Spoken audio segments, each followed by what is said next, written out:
Hey, everybody, welcome to the Monday edition of Winners and Winers Radio. I am your host, Scott Steehn, lead handicapper over at winnersandwiners.com. And I'm your co-host, Scott Reichel, senior handicapper over winnersandwiners.com. And together, we make up Winners and Winers Radio. Give us an hour, and we'll give you the winners. And that's what we're fitting to do here, Scotty. Well, my friend, it is Monday. We have week 2 of the NFL in the books, week 3 of college football. How'd you end up? Overall, well, Friday, I didn't really have any action. I took Friday off. Saturday was good, and Sunday I swept the board. So overall, nice weekend. How was yours? You know what? It was a weird weekend. I went to 2-2 on the premiums for the second week in a row. I started off hot, hit the first 2 premiums right out of the gate, and then I had two 14.5-point covers, and they both sucked. I had Alabama to cover, and I had Toledo to cover, which that was just holy crap. Were they not good for my win total right there? I'll tell you that much. I don't know where that came from. And then on Sunday on the premium side, we went 2-1. Cardinals let us down. Needed the Cardinals to cover to make it a clean sweep, and they had, of course, first and goal. Ended up kicking the field goal, winning by 1, and did not cover the number. My free plays, by the way, Scott, total disclosure, they have been completely in the other direction. I've been absolutely frigid on my free picks. I went back and did a deep 3 on college on Saturday, Ofer, and went Ofer yesterday on my 2 NFL picks. On my segment I call Let's Drop a Deuce. On the bright side, you at least didn't lower your percentage over the last 2 days. No, my percentage stayed the same. We had the Chiefs was our other pick, and Chiefs, by the way, we're going to get into that game, but I mean, damn, could you at least try to score in the fourth quarter? I don't understand. You know, it's just bizarre the way that happened. So, yeah, we'll definitely speak to that game. Oh, I had the Eagles, Scott. I had the Eagles plus 3.5 was my other freebie. How about that 91-yard passing play just to go 4 and out on the goal line? I can't with this stupid team. That's so bad. That's so bad. It's just one of those runs you're in, where everything you do, it goes the other direction. Every 50-50 ball goes the other way. We've all been there. If you have not been there as a bettor, you have not been betting long enough. I'll tell you that much. That's exactly right. So I know, I'm probably getting roasted in the comment section as we speak for my fine performance and my free plays. So take a bow. Onward and upward we go, my friend. I feel bad about it. I really do, because I know, we get a lot of listeners, we get a lot of viewers, and you want to be right. And 2 picks I'd make again. It's absolutely that's the frustrating part. I thought Philadelphia outplayed them, and the Chiefs certainly had their chance to cover, although most likely they wouldn't have, because Andy's the king of just getting it down there to kick about a 45-48 yard field goal to win the game. I'm assuming they would have kicked the field goal no matter what, even if the fumble didn't occur. But... Yes, I believe that is true, unless somebody. You could have had somebody on a crossing pattern or on a quick slant that got. I mean, truth is, I feel like the instructions were just fall down. We don't want that guy to get the ball again. They would have kicked it no matter what, in my opinion. Yeah, I think, like I said, unless something would have happened where you had a blown coverage or something, but they were not trying to score a touchdown in that situation. Unless the receiver was standing in the end zone, he was going to fall down short of the end zone. Yeah, just absolutely brutal. So. Anyway, like you said, onward and upward we go. We got a lot to get to today, Scott. This is our bonus Monday episode. We've got bonus beats. We've got bonus chairs, surprises, who should be freaking out, who should be chilling out. You had me at bonus chairs. We're going to talk about this Monday night game that's coming up. What a barn burner that's going to be. Another great scheduling thing, huh, Scott? I feel like the standard's been pretty high with primetime games this season. Yeah, my goodness, we have seen some good ones, and yes, we have. We'll see. I certainly hope we don't see a good one tonight, my friend. So, you know what? Let's get right to it, buddy. Let's find out who else took it in the shorts. Who else had a bad weekend? You know who you are. You had that winner. It was right in your hand. You were ready to cash the ticket, and then holy mackerel, something happened at the last minute, and you got that money stolen. All you can do is call the cops. All right, my friend, let's get it rolling, shall we? We're going to start in the major leagues. We're going to kind of work our way through it, Scott. If you had the Tigers Friday night plus 1.5 in the reverse run line against the Rays, you were looking very good. You led 4-1 after 8 innings. But game lasts 9 innings, Scott, and that is unfortunate for that Tigers bullpen because the Rays scored 3 runs in the bottom of the 9th to send it to extras. And if you started feeling that weird feeling in the pit of your stomach like everything was doomed, you were correct, because you're thinking, well, we're tied. All they have to do, Scott, is not hit a home run with somebody on base, and I'm in great shape. Well, sorry, they didn't hit a home run with somebody on base.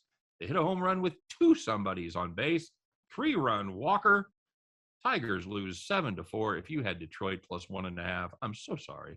Call the cops. And the second one involved one of the armed forces, as you had Army going up against UConn, everyone's favorite punching bag. Oh, by the way, this was one of my free plays. Nice. So Army was minus 34.5. They led by 42 at halftime. Mm-hmm. Now, you can talk about taking your foot off the gas, but Army has about 3 plays in the entire playbook, so it doesn't really matter who's in the game.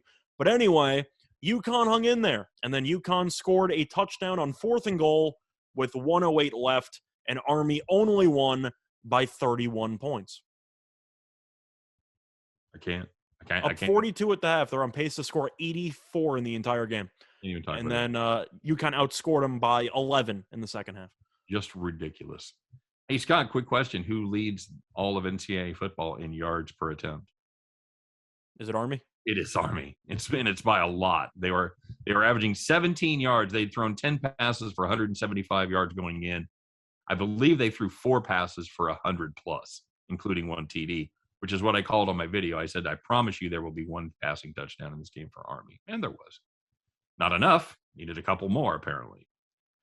But I digress. Hey, if you had Tulsa, Ohio State under 60.5, you're in pretty good shape. Of course, you got Ohio State, so you know you got to sweat it, but you were sitting at 47 with 3 minutes and 8 seconds left. Ohio State, well, you know, they're Ohio State. They don't take their foot off the gas. They scored a touchdown. And then Tulsa, Tulsa, all you got to do is just run. No. They threw a pick 6 with 1:50 left, Scott. So in 1:18 seconds, you went from almost a sure thing to tearing up your ticket. Holy mackerel, call the cops. This one's very obscure. 61, by the way. But it is Stanford's second half, minus 5.5 against Vanderbilt. They led by 11 in the second half with less than 2 minutes left in the fourth quarter, and Vanderbilt's going on a garbage time drive. And unfortunately, they are at the 26-yard line with 2 seconds left, so you got 1 shot at it to win, or touchdown, you lose. And Vanderbilt completed a 26-yard touchdown pass at the buzzer, and Stanford did not cover the second half. They covered the full game, just not the second half. Yep. Brutal. Just absolutely brutal. All right, can we throw the Chiefs in there? Is that a bad beat? Is that a call? There were a couple of others we could have thrown in there. I ended up erasing one because we saved it for later in the show. Okay. But yeah, plus we're kind of running a little bit long. Yeah, fair enough. Okay, let's get right to it. Let's go to the good news, shall we, Scott? These are the nice, easy wins. You didn't have anything to worry about at all with this play. You had it handicapped right, and everything worked out just the way you said it would. You were sitting in the rocking chair. So the first one was between Nebraska and Oklahoma, and whether you had Nebraska plus the points or the under 63 in that game, it was nice and easy because you only had 10 points in the first half, and it's tough to cover about a 23-point spread, a 22-point spread, when the favorite only scores 23 points in the entire game. And the game ended 23-16, so it went under by 20-plus points. Nice and easy. Either way, you got it. Every weekend, I come up with new ways for Oklahoma to disappoint me. No, I did not. I actually didn't touch that game. I wanted no part of that game. I thought Oklahoma would cover, but I figured they absolutely would since I didn't play them. But see, we were right about Rattler being overrated, but damn, he's been terrible. Yeah, he's not good. He doesn't look good for the Heisman yet, does he? I said if you were betting on him, you were burning your money. Then again, I also said Ugalele, or however you correctly pronounce it, Uwagale. Sorry. But anyway, I thought he had a shot. He's been terrible too. So happens. Corral, buddy. He's gonna corral it. You sure that he won? You sure he did enough last week? What do you have? 7 touchdowns in 3 quarters? Yeah. They unfortunately had to sit out the fourth quarter. You know who's not going to win it? The kid from Presbyterian. Oh, yeah, he's not going to win it. We'll get into that later. 10 touchdown passes in the first week. That may have been a little fool's gold. Scott, if you had the Chattanooga, is that the Mocs? The Moccasins? Yes. Excellent. If you had the Mocs plus 33 against Kentucky, you might have thought you're in trouble. Kentucky beat the hell out of Missouri. Missouri's supposed to be good, right? Well, surprise. They're not. You know who else isn't? Kentucky. Chattanooga never trailed by more than 12 points. Kentucky only scored 28. They end up squeaking by 28-23. If you had the Mocs plus 33, man, you were in the rocking chair. Looking at some NFL stuff, if you had the Bills minus 3.5 against the Dolphins, you led 14-0 after the first quarter and won the game 35-0. Nice and easy. Not the year of the Dolphins, Scott? Not quite. I know Tua got carted off with a rib injury. We can talk about that later. Not ideal seeing Jacoby Brissett back there. I thought the Bills would kill him. 35-0 was not the prediction I had in mind. Yeah, the Chiefs-Ravens over 53.5. 38 points in the first half. They didn't really stop that much because they put up 21 more in the third quarter. And that would have been a good time to turn the game off. Wish I would have done it. But you had a nice, easy winner as this game ended up 36-35. That's 71. That's way over 53.5. Congratulations, Chiefs-Ravens over is better. You were sitting in the rocking chair. Definitely a thrilling game, of course. I'm sure a lot of people took a beating on that game because if you struggled during the overall Sunday card, I'm sure that was the bailout special. Yeah. So now people are doubling down. Good luck to Green Bay tonight. That's all I'm going to say. You are absolutely correct, sir. All right. Now this one was one of the easiest, if not the easiest, donkeys we've ever had, Scott. This one is so obvious. There's just no question about it. What is it? Well, let's find out, shall we? Who's strapping on the golden feed bag, Scott? Spoiler alert, we got to have a lot of them because it's a whole group. But we're going to find out who is the donkey of the day.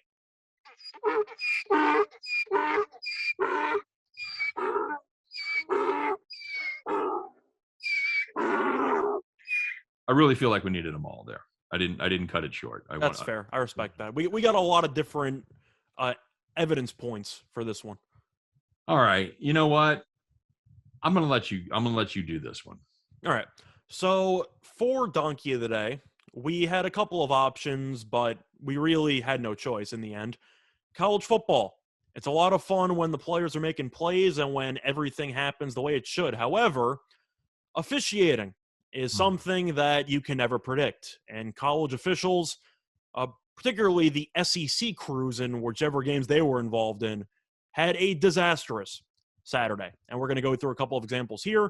Can I interest you in the Memphis punt return touchdown against Mississippi State, where the ridiculous rule of the kicking team touching the ball first and then the receiving team can grab it afterwards with no worries of fumbling and return it for a touchdown. The rule makes no sense in general, but Mississippi State's guy has a knee on the ground, which is down in college terms. He's got a hand over the ball, and it looks like he's possessing it. And then Memphis's guy just rips it out of his hands, takes it to the crib, touchdown. They win the game by exactly 2 points.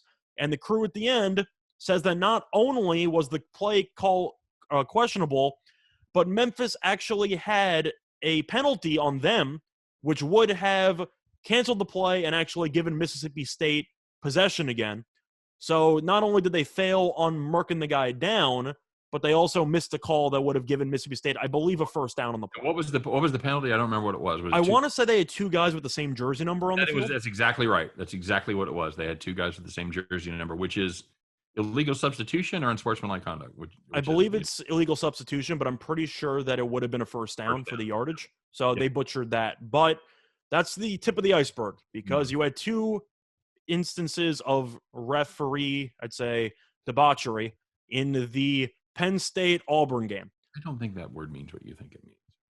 Well, you can depend. It depends if they have an agenda on the actual game or not. But we can talk about that because you might have assumed that they had an agenda on Auburn. It was white out because that's what they had painted on their eyes. Yeah, pretty much. But anyway, you had the Penn State third down punt. Yes, you heard that correct. There was a third down punt because the referees lost track of what down it was, and Penn State had to punt on third down. Oh, that's what we get for bringing in refs from Canada, Scott. Then after that, you had a fake punt by Penn State, 4th and 1. It's a regular fake. They give it to the protector, runs up the middle. They mark the guy down with forward progress, even though he's clearly pushing the pile. He ends up about 2 yards past the line of scrimmage, and they marked him down because they prematurely called forward progress. So that ended up being a turnover on downs. Luckily, Penn State won anyway. They covered, so there were no bad beats involved. But the last one was one that both of us had. It was the Boise State fumble recovery touchdown with about 4 minutes left. Another one of my free plays, by the way. I had that in the college football show. So Boise was down 1 with about 4 minutes to go. Oklahoma State's running back fumbled the ball, and it's returned for a touchdown. Now, they're at the 40 or so, 45. Boise's guy breaks through everyone. He's running. All these guys are playing. And he's at the 10-yard line. No one's in front of him. And you hear a whistle. And one ref decided that he had a perfect view of the play. And Oklahoma State's guy's elbow was clearly down before the fumble and marked it down. Now, it wasn't even close to being down, and Boise State challenged and got the ball. However, you cannot advance the ball once it's marked down. So Boise's fumble recovery touchdown was removed. Boise kept possession or got possession, did not score, and instead of taking a 5-point lead with 3 minutes to go, ended up losing the game by 1. So 4 instances, 2 in 1 game on why college referees need better eyesight, better glasses, younger officials, really just an awful job all around by the officiating crew in college football. One of the worst weekends for officials I've ever seen. I would assume the 5th down controversy in Colorado's game probably tops it, but a 3rd down punt is kind of an interesting way of doing the opposite, isn't it? Why are my plays involved in all of these? That's what I've got the wrong side of every one of those. I was on the wrong side. I was at that game, by the way. And of course, I had a bet on it. I was at the wrong side of that 5th down game. Does that make you feel young, Scott? Definitely does. The fact that I not only remember that game, I was at it and had a bet. So, God. So it's always nice when you do a segment about how horrible the refs were and what terrible beats you take, and 2 of my 3 picks make that segment. So definitely not a fun time if you were on the wrong side of those. But super happy about that's why I think that the refs might have been, I don't know, maybe they were into ruining people's hopes and dreams over the weekend, because there was a lot of really, really interesting calls that really didn't make any sense at the time. And right. I'm curious how many people will get fired or how many public apologies are going to need. Maybe they're all like real super Christian-y and they don't think people should be betting on football. I remember last year when Bo Nix spiked the ball backwards and they called it a spike instead of a fumble. There's been some really bad officiating crews over the years. All right, quick reminder, everybody, you are listening to Winners and Whiners, a radio. Give us an hour and we'll give you the winners. Well, Scott, you know, I know you're with your dad here tonight, and I'm sure this is something that you hear quite often in your life. But it's time to find out who disappointed us in the sports world this weekend, Scott. I'm not mad, just disappointed. That's not right. There's a hero, but that's later. Let's try this. Let's find out, Scott, who wasn't mad. They were just disappointed. That's better. That's more like it. There we go. All right, my friend. Well, this was a very, very sad situation because Texas State, 11-point favorite, they lost to one of the favorite punching bags of all time, Scott. They lost to Incarnate Word. Oof, not good at all. But it was merely a warm-up for the Pac-12. Now, this is a team that we didn't really care for at the beginning of the season, the Arizona Wildcats. But they were even worse than we thought because they lost to another, not a perennial punching bag, but not a great team in FCS. Northern team. What's that? It's a local team. The local team. They lost to Northern Arizona. They were at home. They were a 27-point favorite, and they got beat, Scott. I'm not mad. I'm just disappointed, Wildcats. That team stinks. I know you fired Kevin Sumlin. He was just the beginning of your problems. Your program's terrible. Your program is awful. All right, Scott. Well, it was a big, big day for Presbyterian. They played their first game against a scholarship school. Let's find out how it went on a little segment that we like to call the odds makers were drunk.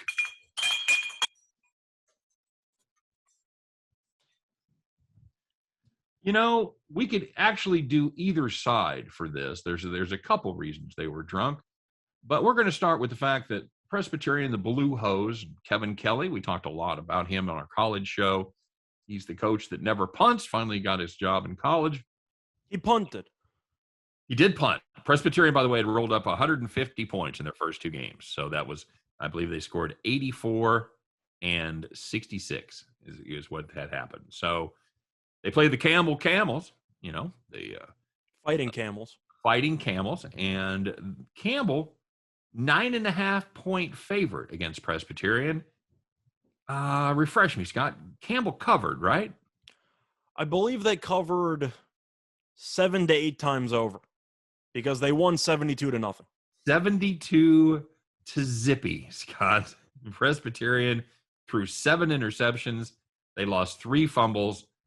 I think they were in Campbell territory twice, if I'm not. See, those 10 turnovers, they had at least 2 or 3, if not more, turnover on downs as well. Oh, yeah, because that's their thing. So 10 turnovers the old-fashioned way with a couple of going forward on 4th down, etc. And I really wonder, because this is the coach, Scott. What's he known as? He's known as the coach who what? Never punts. Never punts. And he punted. And we found out why they never punt, because I think it was 4th and 26. It was 22 at their own 1-yard line. 4th and 22. Well, yeah, it was 4th and 20. Then they got a penalty.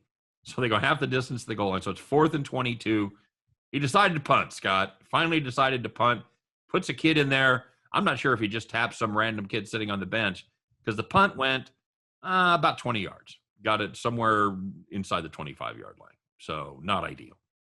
Just brutal. Just absolutely brutal. 9.5-point favorite. They win 72-0. I'm not sure that's a record, but it certainly was for the weekend. That was just brutal. And I watched that game, by the way. Well, you had the over. I had a great early line on that. I had 63 was the total. It ended up closing at 79. Brutal spot for the books, though. Caught right in the middle of a 16-point finishing spot. Oh yeah, That's yeah, brutal. absolutely. If you can't get a middle there, my friend, the only thing that saved books was the fact that 63 wasn't widely available yet. That was a 5 dimes tester line, you know, where they put the line out and then they I'm assuming most books opened up around 66, 67.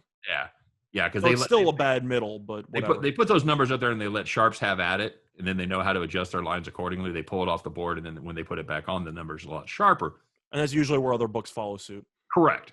That's when other books follow suit. That is absolutely correct. So we're getting that 63, and that was a fantastic number. But that was Presbyterian Blue Hose. Scott not quite ready for prime time. Of course, now in fairness to Kevin Kelly, it's a non-scholarship program. Okay. So you've got kids. The only thing you got when you try to recruit them is the fact that you're going to come and play for Kevin Kelly, and you're going to have some fun. You're going to throw the ball around. You're going to have a hell of a stat line. You're going to have a hell of a stat line, but you are not likely to win many games, at least not yet. We're going to see, because I'm curious how you even change a spread moving forward. If they play another FCS team, it was 9.5. What do you even? I know it depends on the FCS team, but they got to be minimum like 4 touchdown underdogs, right? Yeah, they've got. I don't know who they play their next game, but I know they have a game against San Diego coming up, which San Diego's a pretty good FCS program. San Diego's got to be favored by at least 4 touchdowns in that one. Oh, it's got to be. They play Dayton next week. Another decent FCS team. That could get ugly.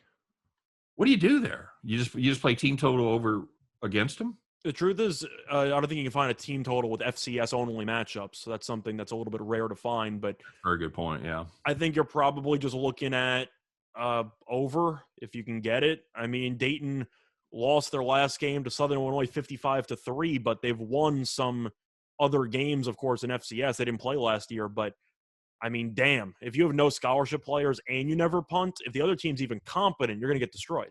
By the way, that Southern Illinois team is a team that pushed K-State. Right. I didn't say it was a bad team. I'm just saying they got killed. So the point is, it was their first game in it was their second game in the span of 2 years. So they're going to be annoyed. They got buried and embarrassed. They're going to try to kill this team. I think you just fade Presbyterian here from. I think you have to, right? Yeah, you're gonna get a good number against Dayton, and I like San. Depends on what a good number is. I mean, Campbell's okay as an FCS team. They're pretty good. They lost by 72. Did they take San Diego? Oh no, there they are. Okay, I thought San Diego was coming up sooner. San Diego's not till the. That's what I'm saying. You can argue that a spread should be 27, 28, whatever. They lost by 72 points. I don't know if it matters. The sad thing about that, Scott, it could have been worse. I might be giving them the UMass treatment from last year or 2 years ago. You just fade them as much as possible. Campbell absolutely put in the third and fourth stringers for the last quarter and a half. They also went 4 and out at the Presbyterian 1 yard line in the second half. Yeah. That could have they could have hung a hundo if they wanted to. They could have. Yeah. All right. Very good. All right. Hey. And this isn't a big one. This segment will become more important as we go on through the season. But we always take a look at who maybe got ousted from the Survivor Series. There was a couple of them this week. Really, two. To be honest, it was a pretty safe week for Survivor. Yeah, it was. A lot of people on New England, a lot of people on Tampa. Those teams won easily. But if you tried to get fancy, you might have been like Andy Reid and out fancied yourself a little bit. Because the Seahawks, they lost at home to Tennessee. They were 6.5-point favorite, and they just absolutely did nothing in the second half. Got outscored 17-6 in the second half. And the other one, Scott, what else you got? Pittsburgh Steelers. Yeah, that's right. And you got to mention the Steelers there. I mean, then again, if you're still betting on Big Ben's noodle arm, you kind of had it coming. I know that we both like Pittsburgh in the spot solely because of the spot, but damn, he cannot throw the ball more than 20 yards. No. It's painful to watch. It seems to be a problem of a team that can't throw and can't run, Scott. Not sure what you do there. Well, the offensive line, we knew going in, according to Pro Football Focus, was one of the worst offensive lines in the league. Yep.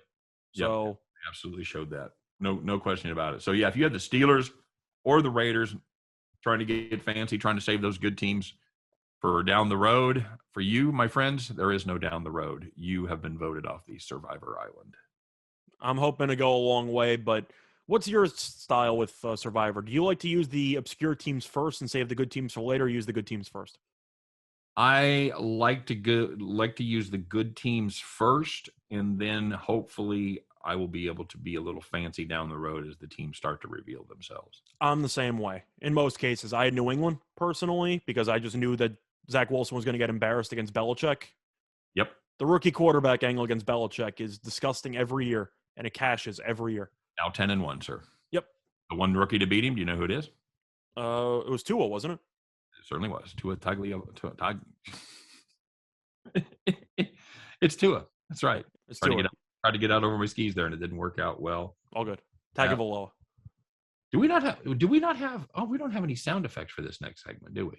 No, we do not. That is an absolute oversight. Oh, you know what? Let's do this first, and then we'll do that on the other side of the break. Okay, so Scott, sometimes a hero rises that we need, and oftentimes, when I speak of us, I speak of gamblers. Let's find out today, Scott, who was our gambling hero.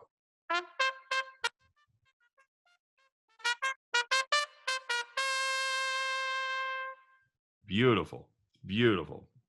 Go ahead, sir. So, college football, late night, Pac-12, taking on the Mountain West. You got Fresno State against UCLA.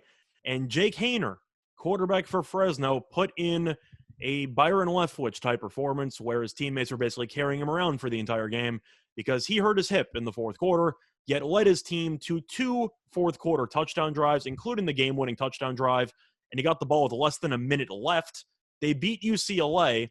He finished with 455 passing yards and 2 passing touchdowns, both in the fourth quarter, as they upset UCLA. Tremendous performance by him.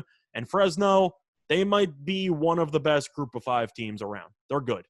I like this team, Scott. I got to admit, I got off of them against UCLA because that was another team that I ended up liking that I thought was kind of average going into the season. And off the bye, too. Right, off a bye. They really showed me something.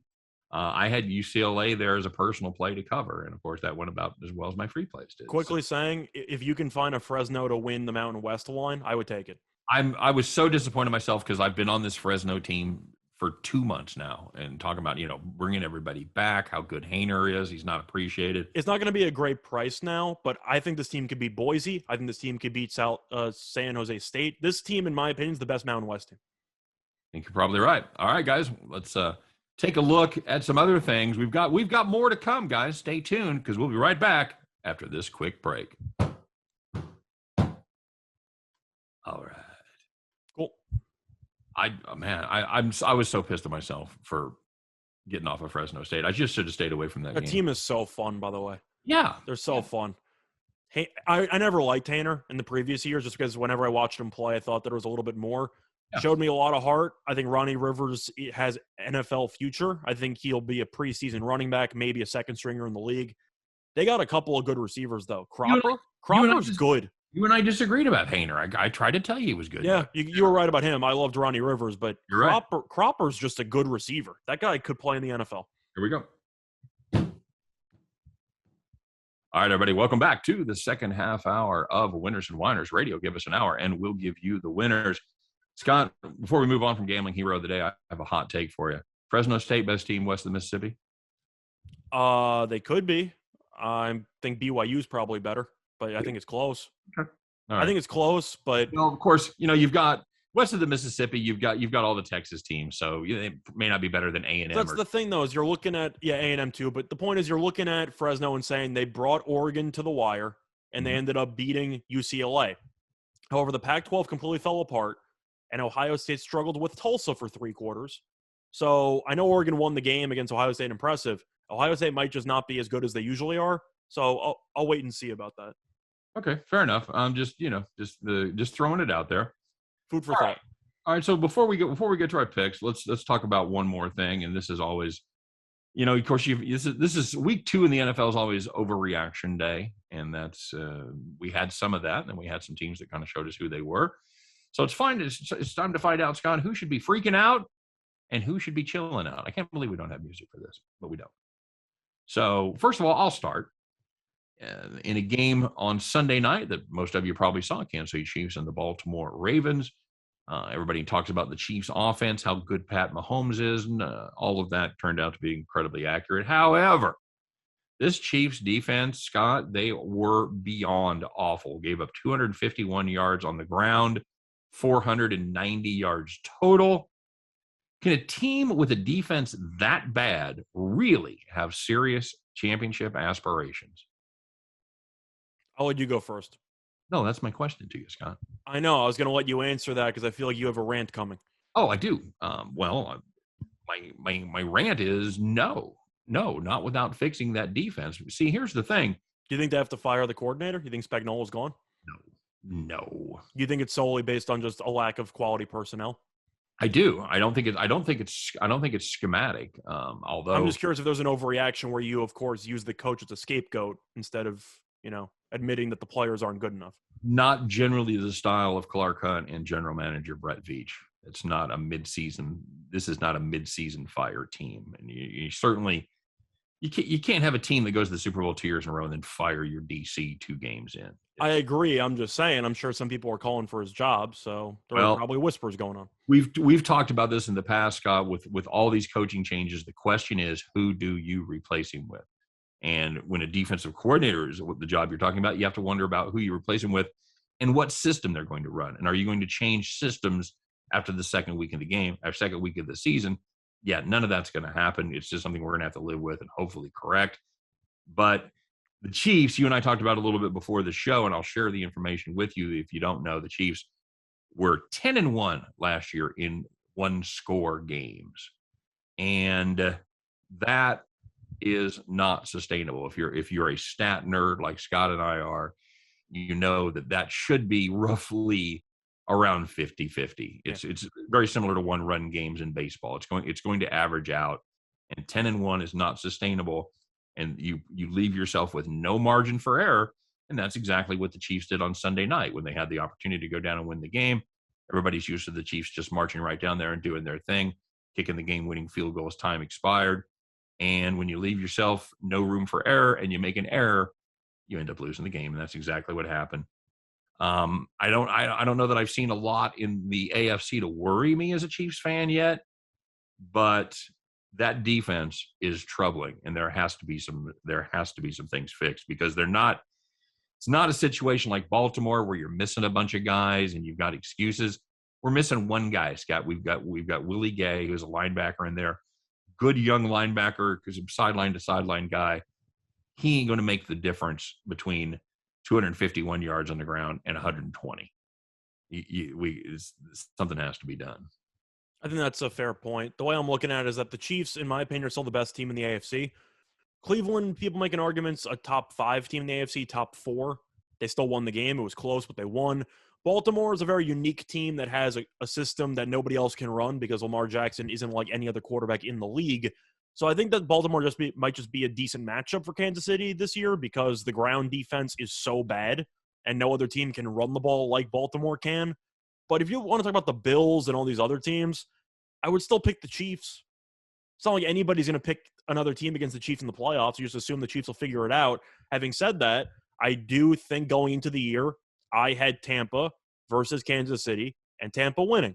And do I think that this team is good enough in comparison to last year's team to dethrone Tampa? And I think the answer is no, in my opinion, as of right now. Not as they stand right now. No question about it. If you're still high on the Chiefs, may not be a bad week to buy low because I guarantee you those Super Bowl odds are going to be coming down. I'm just saying that if you are buying low on the Chiefs or whatever you want to call it, this is the lowest you'll get with the Chiefs this year because they're still a top 2 team in all of football. Agreed. Okay. All right. Well, I kind of feel like I'm on the ledge here, so you maybe talk me down just a little bit. What else you got? Who else we got to talk about freaking out or chilling out? So if you're a Chiefs fan, you're saying chill out. Truth is, if you're a Chiefs fan, you still feel good about getting a home game in the playoffs and you trust Mahomes wherever he goes. You were still winning that game handily. You just got to tell Andy Reid the games are 60 minutes and not 45. Yeah, just that's really it. Your team just stopped trying to score in the fourth quarter. But anyway, we talked about your team. Let's talk about one of my teams. All right. You have the Jets, and they got buried by New England. Thank you very much. I had New England. But the Jets and the Jaguars, of course, number 1 and number 2 in the draft, Jaguars and then Jets, drafted franchise-altering quarterbacks with the NFL draft over the last couple of months. And both of them have, been awful, stunk, been terrible, bench-worthy. Really a lot of synonyms you want to use. Zach Wilson threw 4 interceptions yesterday against New England, and Trevor Lawrence completed less than half of his passes against Denver. Now, both teams have lost each of the first 2 games of the season. Is there a reason for both those franchises to worry, or do you think it's still too early? I think it's still too early, but I would be worried adjacent. Are you worried about one team more than the other? You think it's kind of the same on both sides? I would be more worried. That's hard to say because there weren't expectations for either one of these teams going forward. It's hard to say which one has been worse because I thought that Zach Wilson was okay in the opener against Carolina, where Lawrence has really sucked for 2 games. So if I'm Jacksonville, I'm probably more worried than if I'm the New York Jets. So probably not the way Jets fans see it, though. We agree. I think it's Jacksonville. And the reason is a little bit different than your logic, but it's still, we reach the same conclusion. Point is, the Jets also had a pretty tough schedule. New England's defense, pretty good. Carolina's defense might be one of the most underrated units in the league. That's a good defense right there. Certainly looks like it, doesn't it? Yeah, they look really good. So you're looking at those 2 games. Wilson was awful against New England. We expected that. Belichick was going to ruin his just psyche. We knew that was going to happen. However, Lawrence, on the other hand, Wilson went up against 2 quality defenses. Lawrence went up against Denver, which is okay, and Houston. Houston's defense is awful, and Lawrence was still bad in that game. I think the answer is Jacksonville, but not just because of Lawrence. It's because you brought in an offensive genius in Urban Meyer who's supposed to try to mold the kid. And I know that he's only 2 games in. This whole system looks like a disaster. And we thought that Urban Meyer was going to be a disaster. I thought Jacksonville might have the worst record in the league for a nice – I believe they were 12-1 to have the worst record in the league going into the year. I thought that was a nice plus price, maybe 10-1, 12-1. I think that's the bigger concern. It isn't just Lawrence. It's can Lawrence and Urban Meyer work together? And as of right now, Urban Meyer's probably been as bad as I thought he was going to be. I was very low on the hire, and I think it's going to get worse. You? Yeah, well, when we did our draft show, I put it out there that I didn't think Lawrence was this franchise-altering, life-changing quarterback. I thought he was fine. I thought he was a good college quarterback. I didn't necessarily think it was going to translate to the pros. Now, People saw Trevor Lawrence and they thought that he was supposed to be Andrew Luck. He's not Andrew Luck. I'm sorry. No, he's not. He, again, I'm not going to take a victory lap 2 games in because he could certainly change it around, turn it around. Hell, he could suck all year and be good next year. We've seen it before. You look at Peyton Manning's first season, John Elway's first season. These guys that Aikman's first season. These guys that were thrown right to the wolves. And they all sucked their first season and ended up having great careers. So it could certainly still happen for the hippie, but as of right now, things don't look good in Jacksonville, buddy. I just look at it from a coaching perspective. I thought that Meyer would be awful, and I thought that he'd leave in a year or two. I don't even know if he's going to get to a year or two, because if this gets worse and they potentially go 1-16 and next year's even worse, I knew it was going to all go wrong when they drafted a running back in the first round. That's when I kind of knew that this thing was about to take on a kind of just a disastrous form in its own. Well, especially since the running back's out for the year. Besides that, I just mean the fact that your defense is so bad, the fact that you really had a lot of holes, and you took a running back where you already had a good running back with James Robinson. I just knew at that point this team doesn't really have a sense of direction, and I think they're going to be in a world of hurt for the next couple of years. So, speaking of college football, you and I think one of our big complaints was when we talked about expanding the playoffs was the fact that it's always the same team. It's always the same. There's 5 teams. You're always going to see 4 of them: Oklahoma, Ohio State, Notre Dame, Clemson, Alabama. Let's go Coastal. Come on, go. Coastal just about choked it away, but just about didn't do it though. I digress. So go BYU. 2 of those 5 teams, Scott, now have 1 loss: Clemson Tigers, the Ohio State Buckeyes. Who should be more concerned, and are either one or both of those teams going to miss the playoffs? See, it's really a tricky question, and I actually put the question in there, but it's tough because Clemson's... Don't put the question in there or something and go, I have no idea. No, I'm going to say it's tough because Clemson's looked worse up to this point, but their conference is significantly easier. Georgia Tech? Georgia Tech? I know. They couldn't score against Georgia Tech. Oh, my God. It was terrible. But Ohio State lost to a ranked Oregon team, but the Big Ten, Wisconsin's not as great as it usually is, but it's still ranked. Iowa could be very good. Michigan looks like it's pretty good. And Michigan State should be ranked. So it's a difficult conference, and we're assuming Ohio State, if they lose 1 game in conference play at all, even not a conference title, but if they lose 1 game, and Penn State too, then they're going to miss the playoff. But Clemson is so bad. The question is, are they bad enough to actually lose to North Carolina? Not to Miami. Miami stinks. They should fire Diaz midseason. But I'm going to say that Clemson should be, despite everything I just said, just because you really couldn't score against Georgia Tech for 2 quarters. Georgia Tech, buddy. Are you out of your mind? DJ, buddy, throw the ball around. Come on. I know you lost Rodgers from your receiving core. I know your running backs aren't as good without ETN. You got to move the ball against Georgia Tech. I mean, that's just brutal. They do have a pretty easy walk for the rest of the season. That's why it's tricky, because Ohio State has a tough walk, but they've looked better. Clemson misses North Carolina. They do have to go up against North Carolina State, a team that has shown promise at times. But I'm assuming ACC title game, probably facing North Carolina. Yeah, I would think so. They're going to miss. They're going to miss Virginia Tech. Mm-hmm. They're like I said, they're going to miss North Carolina. You've got NC State. You got Pittsburgh. Pittsburgh lost to Western Michigan. I'm tossing them in the garbage. Yeah, that was another shocker because 6 touchdown passes and you lose the game. Pittsburgh team would look really good. That was a team that I was kind of high on for a sneaky team, and they've got Wake Forest, a team that all of a sudden looks decent. And I think Florida State just stinks. Well, that's certainly true. I'm not going to overreact to Wake. I think that's a mediocre 7-5 team. Yeah. Well, what's Georgia Tech, buddy? Good question. Probably 5-7, 4-8. I was going to say I don't think that's a 500 team. It's not good. So yeah, not good at all. By the way, that was a home game against Georgia Tech. It was bad. Touching the rock and everything. It was bad. hell that is. So, all right, guys, quick reminder that you are listening to Winners and Wonders Radio. Give us an hour, and we'll give you the winners. And, Scott, that's what we're getting ready to do right now. We're going to talk a little bit about the professional baseball schedule that's coming up. And, yes, that's right, kids. There's still baseball going on. 2 weeks left, Scott. 2 weeks from yesterday, the season will be all done, and it'll be just down to the playoffs. A lot of fun stuff going on. If you're still a fan of the seams, there is some races. There's really no division races. Any chance any of these division races are not over, Scott? Yeah. Oh, you got the NL West, obviously, because the Dodgers and the Giants are world beaters and they're in the same division. Yeah, I should have said going at it. Besides that one, the Phillies get the Braves. I actually think they will. Braves have not been playing well lately. Phillies needed that game yesterday, though, against the Mets, which they ended up losing. But I like the way they've been playing. Philly's schedule pretty easy the rest of the way. I actually think they catch the Braves.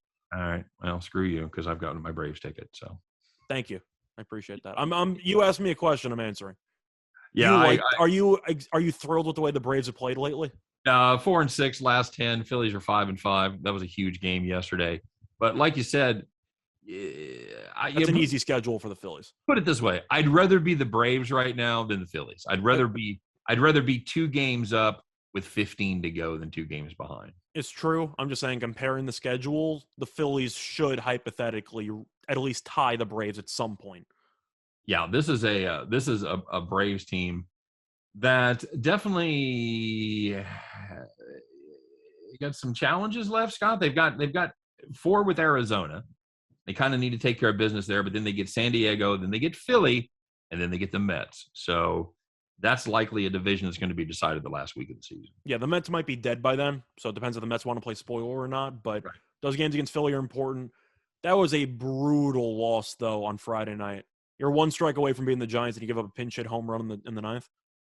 Well, that's what they get for not scoring more than 4.5 runs. Just saying, though, that was the Braves, though, needed that win, and they blew the save in the 9th. That was brutal.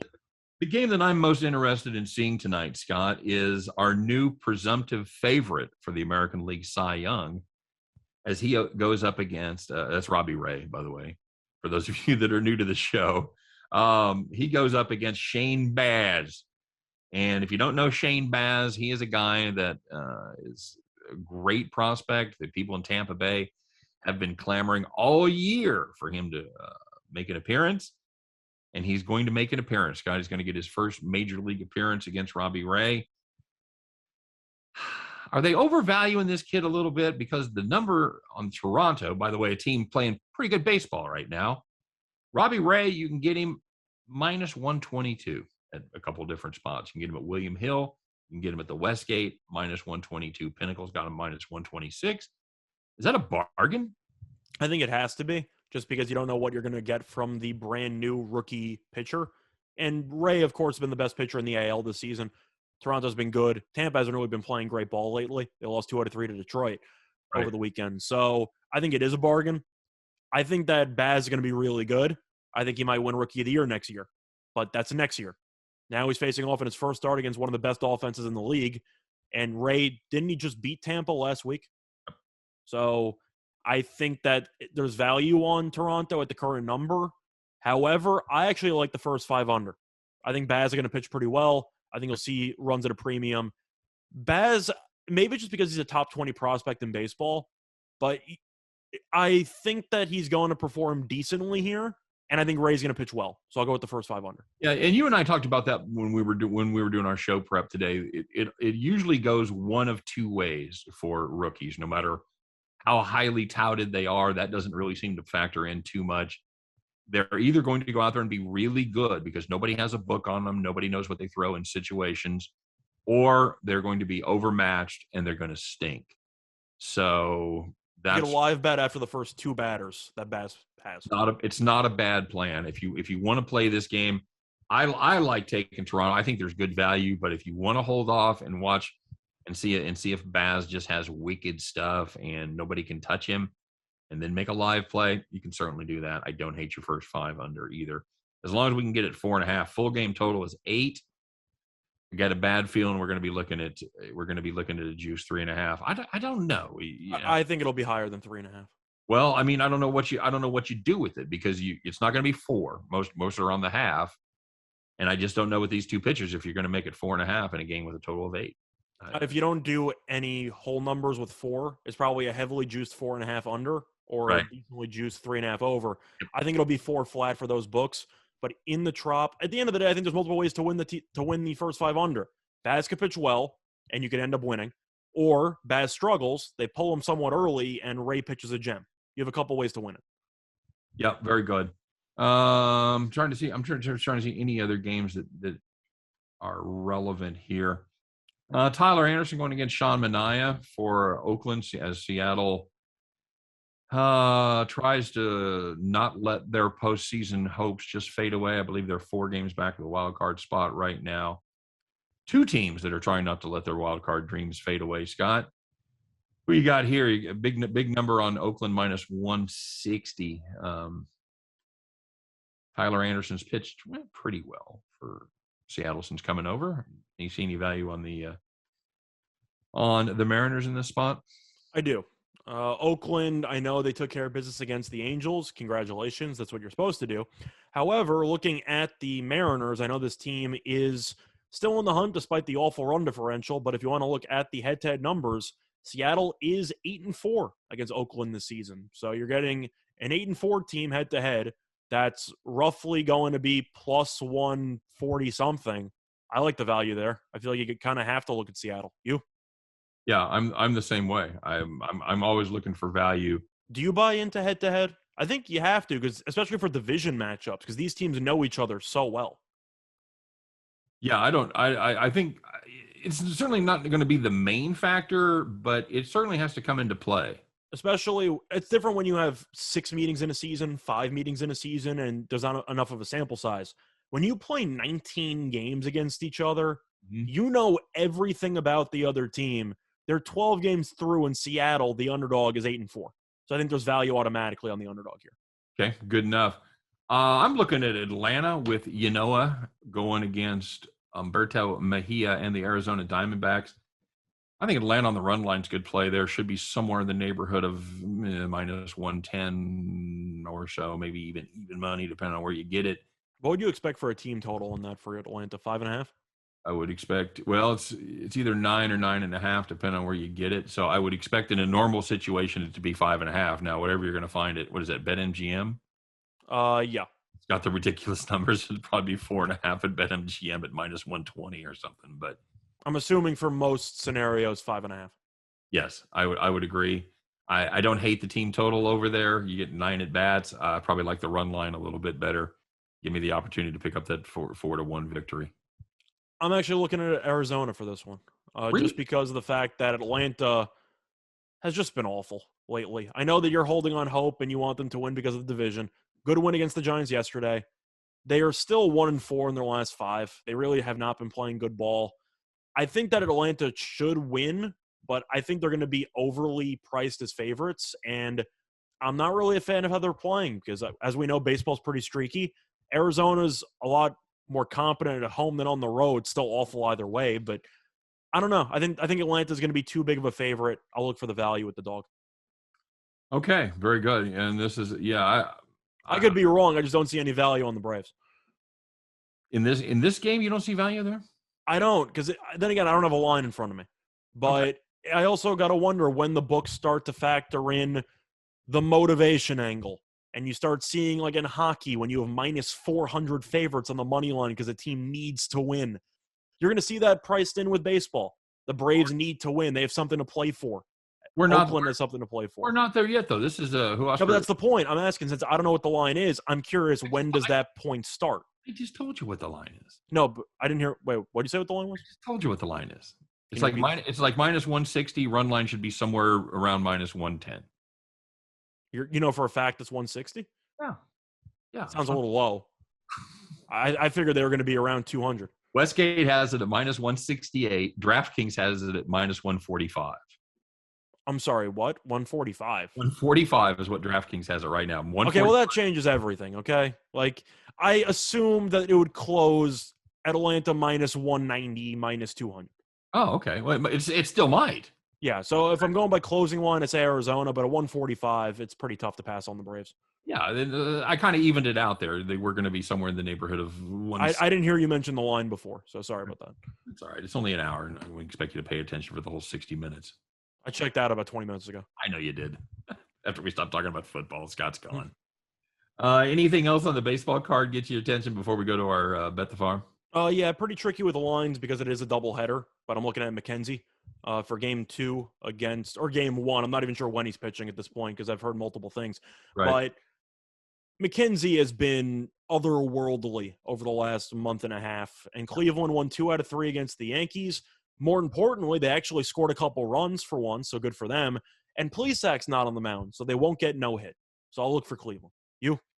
Yeah, I'm with you. I'll just give you a couple of McKenzie stats here, Scott. Over the last month, he's made 5 starts, 109 ERA, a ridiculous whip of .45.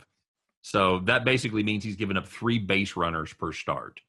That is just an incredible streak. I'm not sure I've seen a 5-game streak like that. I'm sure I have. I just don't remember it, where you've given up 15 base runners in 5 games. That's just unbelievable. So, yeah, I'm on McKenzie here. I'm not sure what to make of that. We got to see which game he actually starts. Right now he's slated to go in game 1. It's supposed to be him and Singer. That game was on the board earlier. It's now the odds are down, so there could be some changes coming. All right, so there you go.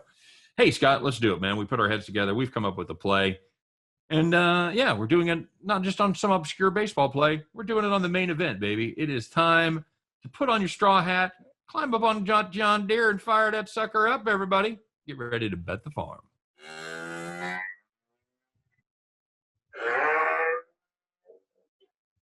So for everybody out there that's listened to the show for about 55 minutes and going, why the hell haven't they talked about the football game? You know, there's a football game. It's Monday Night Football, guys.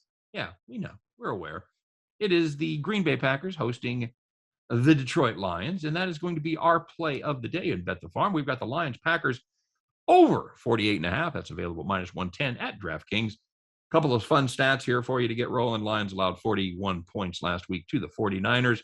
Ended up losing 41-33. Packers almost said, hold my beer. They gave up 38 to the Saints. Yeesh. And that's not good. The Lions, 24th ranked defensive line in the league, 30th ranked secondary, and that was with Jeff Okudah. And guess what? He gone, out for the season. So that is a reason for alarm there if you are a Detroit Lions fan. Lastly, Packers are going to be without a pass rusher extraordinaire, Zadarius Smith. And we could see a lot of points here, is what I'm saying, Scott. I like this. It's possible the Packers get there by themselves, or at least get very, very close. Give me the Lions, Packers, 48.5. Don't sweat it, kids, if we're down in the fourth quarter, because there's going to be some Lions garbage time, and the Lions are the king of the garbage. So that's going to do it for our Bet the Farm play. Lions, Packers, over 48.5. We appreciate you guys checking us out on Monday. Hope you've had some fun, maybe learned a little something. We love doing what we do, and we will see you next time. For myself and for Scott Reichel, good luck on all your plays today. You guys take care. We'll see you tomorrow on Winners and Whiners Radio. Take care, everybody.